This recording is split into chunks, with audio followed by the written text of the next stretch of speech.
بسم اللہ الرحمن الرحیم۔ آج ہم پروگرام روشن دریچے کے دوسرے ایپیسوڈ کے ساتھ حاضر ہیں۔ گزشتہ پروگرام میں ہم نے ان چند صحابیات کا ذکر کیا تھا جنہوں نے حضرت مسیح موعود علیہ السلام اور حضرت ام المومنین رضی اللہ تعالیٰ عنہا کی تربیت اور صحبت سے فیض یاب ہو کر قربانی کے اعلیٰ نمونے قائم کیے۔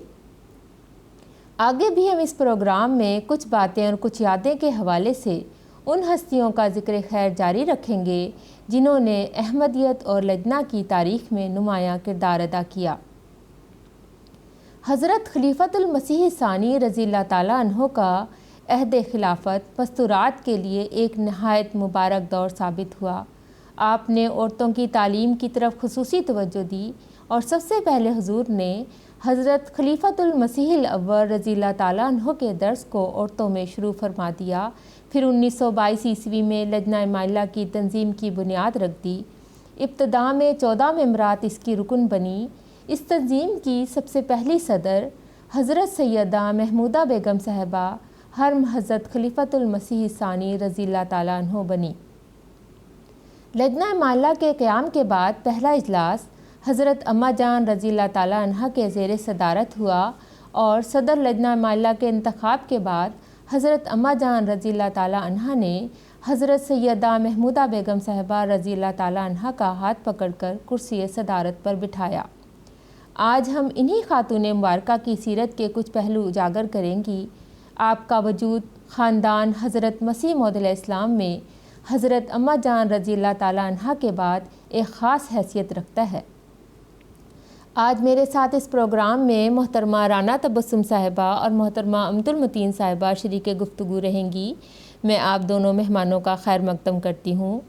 میں محترمہ رانا تبسم صاحبہ سے درخواست کروں گی کہ حضرت سیدہ محمودہ بیگم صاحبہ رضی اللہ تعالیٰ عنہ کے خاندان کے بارے میں بتائیں، نیز کس طرح آپ خاندان حضرت مسیح موعود علیہ السلام میں شامل ہوئیں۔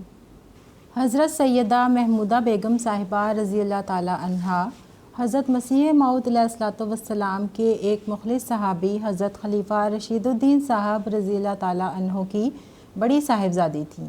والد کی طرف سے آپ کا شجرہ نسب حضرت ابو بکر صدیق رضی اللہ تعالیٰ عنہ سے ملتا ہے، اس لیے خاندان قریش کہلاتا ہے۔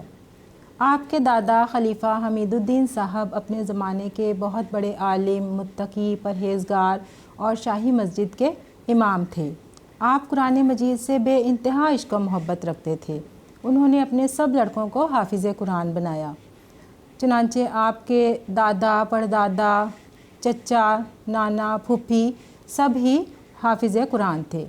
اللہ تعالیٰ کا وہ وعدہ کہ جو قرآن کریم کو عزت دے گا میں اس کو آسمان پر عزت دوں گا، حضرت سیدہ ام ناصر صاحبہ رضی اللہ تعالیٰ عنہ کے ذریعے پورا ہوا۔ اللہ تعالیٰ نے آپ کو خواتین مبارکہ میں شامل کر دیا۔ حضرت خلیفہ رشید الدین صاحب رضی اللہ تعالیٰ عنہ جب پہلی مرتبہ قادیان تشریف لائے تو باوجود اجنبی ہونے کے آپ رضی اللہ تعالیٰ عنہ جلد ہی اہل بیت میں گھل مل گئیں۔ آپ سناتی تھیں کہ حضرت اماں جان رضی اللہ تعالیٰ عنہ مجھے باورچی خانے میں بٹھا دیتیں۔ اکثر ایسا ہوتا کہ باورچی خانے میں آپ کو پیڑھی ملتی۔ جتنے دن قادیان میں رہیں ہنسی خوشی سے دن گزرے۔ پھر جب دوبارہ حضرت خلیفہ رشید الدین صاحب رضی اللہ تعالیٰ عنہ قادیان تشریف لائے تو حضرت مسیح موعود علیہ السلام کی نظر انتخاب نے آپ کو بہو کے طور پر چن لیا تھا۔ آپ کے والد کو حضرت مسیح موعود علیہ السلام سے بے انتہا عقیدت تھی اور حضرت مسیح موعود علیہ السلام کو بھی ان سے دلی تعلق تھا۔ چنانچہ حضرت مسیح موعود علیہ السلام نے جبکہ ابھی حضرت مسلم موعود رضی اللہ تعالیٰ عنہ صرف 7 برس کے تھے، اپنے ایک مکتوب میں اس رشتے کا خیال ظاہر فرمایا۔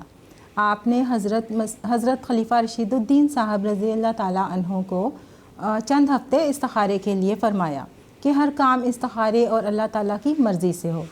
چنانچہ دعاؤں کے بعد یہ نکاح ہوا۔ تقریباً 1 سال کے بعد رخصتانہ کی تقریب عمل میں آئی۔ شادی کے وقت آپ کی عمر صرف 11 سال تھی۔ آپ بتاتی تھیں کہ شادی کے بعد 3 راتیں حضرت اماں جان رضی اللہ تعالیٰ عنہ کے پاس سوئی کہ حضرت اماں جان رضی اللہ تعالیٰ عنہ فرماتی تھیں کہ بچہ ہے اداس ہو جائے گی۔ پھر مائکے چلی گئی اور 1 سال بعد قادیان واپس آئی۔ جب حضرت اماں جان رضی اللہ تعالیٰ عنہا کے پاس سوئی تو یوں محسوس ہوا اپنی والدہ کے ساتھ سو رہی ہوں۔ جب آنکھ کھلی تو دیکھا کہ حضرت اماں جان رضی اللہ تعالیٰ عنہا کے ساتھ لیٹی ہوئی تھی، آنکھوں میں آنسو تھے۔ حضرت اماں جان رضی اللہ تعالیٰ عنہا نے بہت پیار کیا تو ضبط نہ کر سکی، رفتہ رفتہ آپ کی محبت اور چاہت میں اپنا مائکہ بھول گئی۔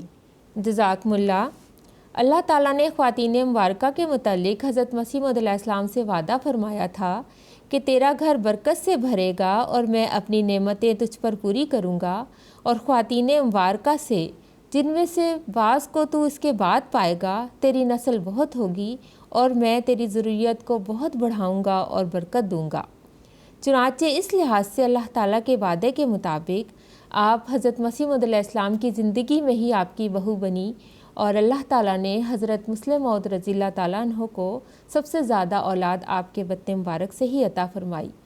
میں محترمہ امت المتین صاحبہ سے سوال کرنا چاہوں گی کہ حضرت مسیح موعود علیہ السلام کی پہلی بہو ہونے کے لحاظ سے بھی آپ کا حضور علیہ السلام اور حضرت اماں جان رضی اللہ تعالیٰ عنہ سے بے حد عقیدت اور محبت کا تعلق تھا۔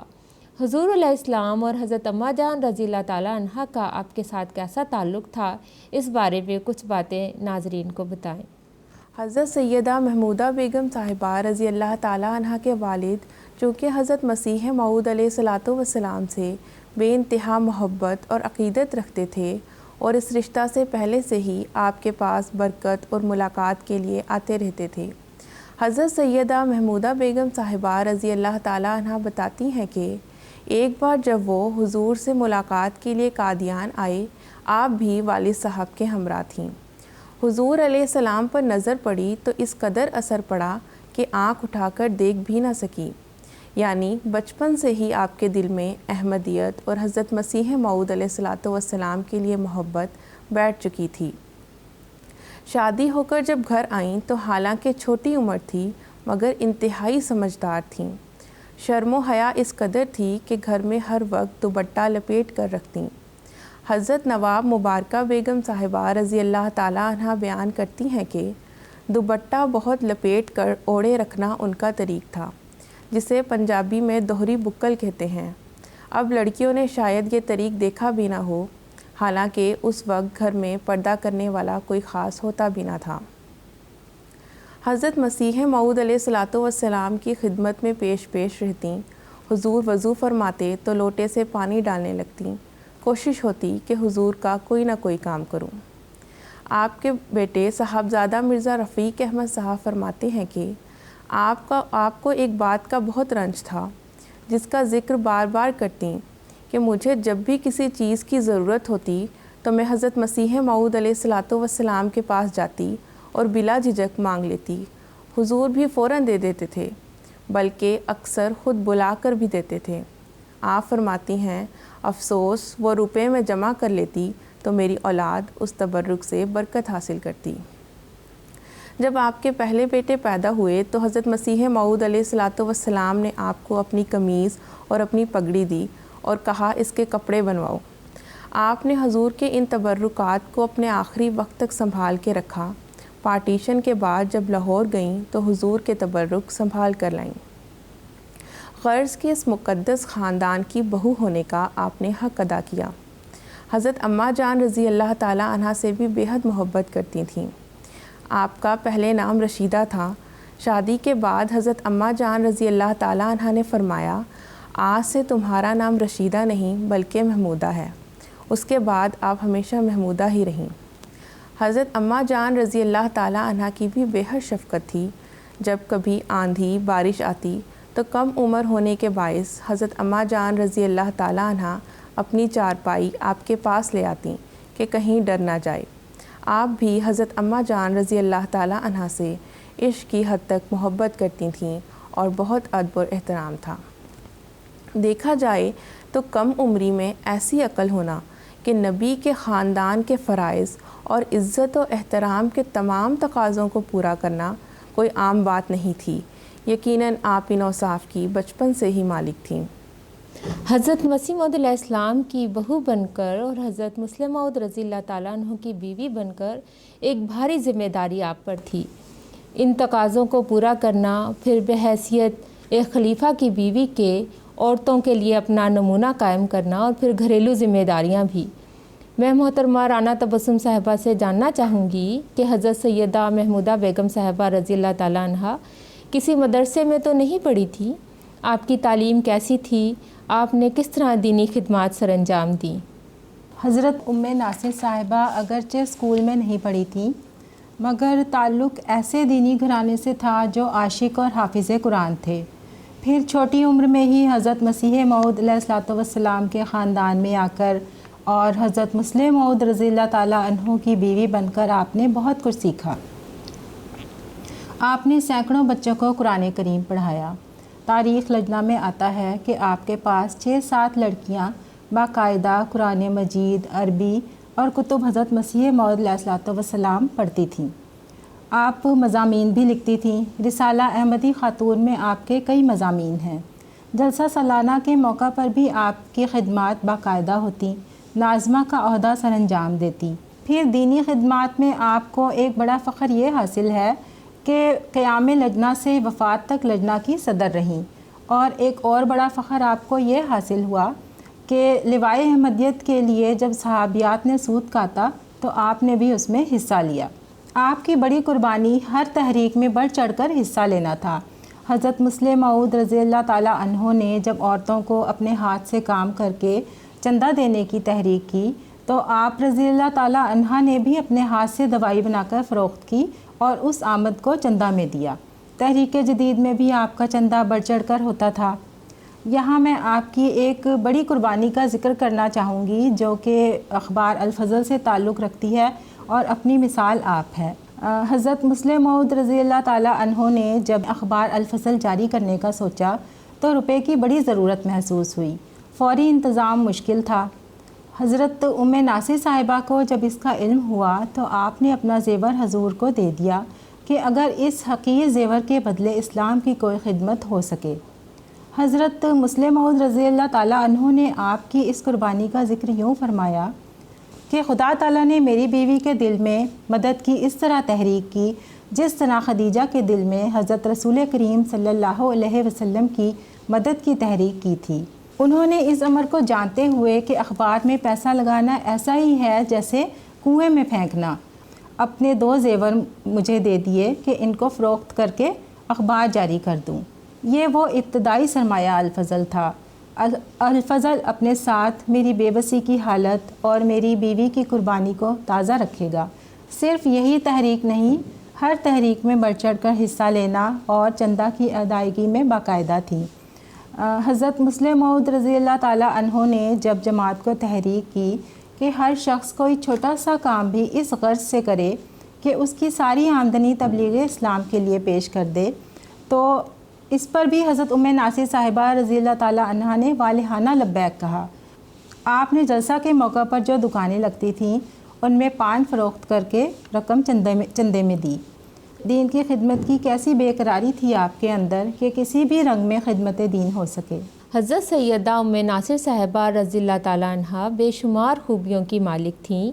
آپ ایک وفاشار، خدمت گزار اور محبت کرنے والی بیوی تھیں۔ ایک بار یوں ہی کسی نے بات اڑا دی کہ حضرت مسلم موعود رضی اللہ تعالیٰ عنہ دوسری شادی کریں گے۔ حضرت مسیح موعود علیہ السلام نے سنا اور بڑے پیار سے فرمایا اور آپ کو دلاسا دیا کہ میری زندگی میں آپ کو کوئی تکلیف نہ پہنچے گی۔ یہ بات پوری ہوئی اور حضور علیہ السلام کی زندگی میں حضرت سیدہ ناصر صاحبہ رضی اللہ تعالیٰ عنہ کو کوئی تکلیف نہ پہنچی اور جو شادیاں مقدر تھیں وہ ہو کر رہیں۔ آپ تا حیات ایک خدمت گزار اور محبت کرنے والی بیوی بن کر رہیں۔ میں محترمہ عبد المتین صاحبہ سے درخواست کروں گی کہ حضرت مسلم موعود رضی اللہ تعالیٰ عنہ اور آپ رضی اللہ تعالیٰ عنہ کے متعلق کچھ واقعات و حالات بتائیں۔ حضرت سیدہ محمودہ بیگم صاحبہ رضی اللہ تعالیٰ عنہ چونکہ بہت چھوٹی عمر میں بیاہی گئیں، آپ نے حضرت اماں جان رضی اللہ تعالیٰ عنہ کی زیر تربیت بہت کچھ سیکھا، بہت سلیقے مند تھیں۔ حضرت مسلح موعود رضی اللہ تعالیٰ عنہ کے خلیفہ بننے کے بعد آپ کی ذمہ داریوں میں اور اضافہ ہو گیا، اور پھر اللہ تعالیٰ نے آپ کو سب سے زیادہ اولاد دی۔ بچوں کی پرورش، تعلیم و تربیت اور حضور کی سب ذمہ داریوں کو احسن طور پر نبھانا آپ کی سیرت کے حسن کو اور نکھار کر سامنے لاتا ہے۔ حضرت صاحبزادی امت النصیر صاحبہ بتاتی ہیں کہ جو بھی خرچ ابا جان دیتے اس میں بڑے سلیقے سے گزارا کرتیں۔ بھائی مبارک کی شادی پر امی جان نے بھائی ناصر کی شادی پر جو جوڑا پہنا تھا اسی کا گوٹا اتار کر صاف کر کے لگایا۔ ابا جان کو کسی شخص نے خط لکھا کہ آپ ہمیں تو گوٹا خریدنے سے منع کرتے ہیں اور مجھے میری بیوی نے بتایا ہے کہ ناصر نے شادی کے جوڑے میں نیا گوٹا لگایا تھا۔ ابا جان نے امی جان سے پوچھا کہ یہ خط آیا ہے تو امی جان نے بتایا کہ پرانا ہی گوٹا لگایا تھا۔ دوپٹے میں سوراخ ہو جاتے تو رفو کر کے پہن لیتی۔ حضور کی باری جب آپ کے گھر ہوتی تو سادہ مگر مزیدار کھانا خود بناتی تھیں۔ حضور کو بھی آپ کے ہاتھ کا کھانا پسند تھا۔ حضرت صاحبزادی امت النصیر صاحبہ تحریر فرماتی ہیں کہ شام کی چائے کے ساتھ منقہ اور بادام حضور کے لیے رکھتیں اور سب بچوں سے کہتیں کہ تمہارے ابا دماغی کام بہت کرتے ہیں، اور ہمیں کبھی خیال بھی نہیں آیا کہ ابا جان کے کھانے کی خواہش ہم بھی کریں کہ وہ جو کھاتے ہیں ہم بھی کھائیں۔ حضور کی پگڑیاں کپڑے خود اپنے ہاتھوں سے دھلوا کر ٹھیک کرواتیں۔ جماعتی ضرورت کے تحت جب حضور نے دوسری شادی کا ارادہ کیا تو آپ نے فرمایا اگر آپ کو ضرورت ہے تو بے شک شادی کریں، مگر آپ کے کپڑوں وغیرہ کا سب انتظام میرے پاس ہی رہے گا۔ یہ ایسا وقت ہوتا ہے کہ عورت کیسی ہی کیوں نہ ہو، سوکن برداشت کرنا ایک مشکل امر ہے۔ پھر بعد میں حضور نے جب دوسری شادیاں کیں تو جو پہلے بیویاں تھیں وہ آپ کے پاس اپنی تکلیف کا اظہار کرتیں تو آپ انہیں سمجھاتیں کہ میں تو پہلی ہوں، تم میرے بعد آئی ہو، میں نے سب کچھ بڑے حوصلے سے برداشت کیا ہے۔ غرض کے حضور کے ہر کام میں آسانیاں پیدا کرنے کی کوشش کرتیں، کوئی شکوہ شکایات نہ کرتیں۔ آپ کا حسن انتظام بہت اعلیٰ تھا۔ حضور جب سندھ کے دورے پر جاتے اور آپ ساتھ ہوتیں تو ہر طرح سے بہترین انتظامات کرواتیں کہ حضور کو کوئی تکلیف نہ ہو۔ حضرت صاحبزادی امت الرشید صاحبہ بتاتی ہیں کہ ان کی باری میں کبھی ایک دفعہ بھی ابا جان کو غصہ نہ آیا۔ خلیفہ وقت کی بیوی ہونے کی حیثیت سے گھر میں ہر بات کا خیال رکھنا، جو عورتیں حضور سے ملنے آتیں ان سے خندہ پیشانی سے پیش آنا، کیونکہ بے وقت عورتیں دعا اور دوا کا کہنے آ جاتیں، مگر آپ نے کبھی برا نہ منایا۔ غرض کہ حضور کے ہر کام میں آسانیاں پیدا کرنے کی کوشش کرتیں۔ حضور بھی آپ کی بہت قدر کیا کرتے تھے۔ جزاکم اللہ۔ ناظرین، حضرت سیدہ محمودہ بیگم صاحبہ رضی اللہ تعالیٰ عنہا تاریخ لجنہ مائلہ اور احمدیت کی تاریخ میں ایک نمایاں حیثیت رکھتی ہیں، کیونکہ حضرت اماں جان رضی اللہ تعالیٰ عنہا کے بعد باہر سے آنے والی دوسری خاتون مبارکہ تھیں۔ اللہ تعالیٰ کی نوازش نے آپ کو چنا اور مبارک خاندان میں شامل کر دیا۔ آپ کا وجود جماعت کے لیے ایسا بن گیا کہ حضرت اماں جان رضی اللہ تعالیٰ عنہا کے بعد لوگ آپ کو امی جان کہتے تھے۔ آپ بے شمار خوبیوں کی مالک تھیں۔ اب ہمارا پروگرام اختتام کو پہنچتا ہے۔ میں اپنے ساتھ شامل دونوں مہمانوں کا تہہ دل سے شکریہ ادا کرتی ہوں۔ جزاکم اللہ تعالیٰ۔ آئندہ پروگرام میں ہم انشاءاللہ تعالیٰ حضرت سیدہ محمودہ بیگم صاحبہ رضی اللہ تعالیٰ عنہا کی سیرت کے کچھ اور پہلوؤں کے ساتھ حاضر ہوں گے۔ تب تک کے لیے اجازت دیجیے۔ السلام علیکم ورحمۃ اللہ وبرکاتہ۔